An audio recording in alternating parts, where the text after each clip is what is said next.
Ang mapagpakumbabang karunungan ni Haring James. Noong unang panahon, sa isang maliit ngunit masaganang kaharian, namuno ang isang matalino at mabait na hari na si Haring James. Sa kabila ng kanyang kayamanan at kapangyarihan, kilala si Haring James sa kanyang kababang loob at malasakit sa kanyang mga nasasakupan.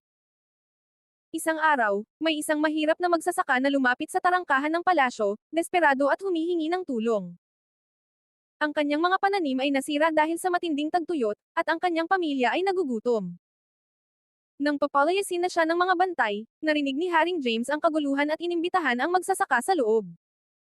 Yumuko ang magsasaka at nanginginig ang boses. Mahal na hari, humihingi po ako ng kaunting tulong. Maaari po bang makahiram ng buto para makapagtanim muli? Nangangako po akong babayaran ko ito sa susunod na ani. Tinitigan siya ni Haring James ng may kabaitan. Kaibigan, ang lakas ng isang kaharian ay nasa kamay ng kanyang mga tao. Hindi lang kita bibigyan ng mga buto, magpapadala rin ako ng tubig mula sa mga balon ng palasyo papunta sa iyong lupa. Kapalit nito, turuan mo ang iyong mga kapitbahay ng mas mabuting paraan ng pagsasaka upang wala nang maghirap tulad mo.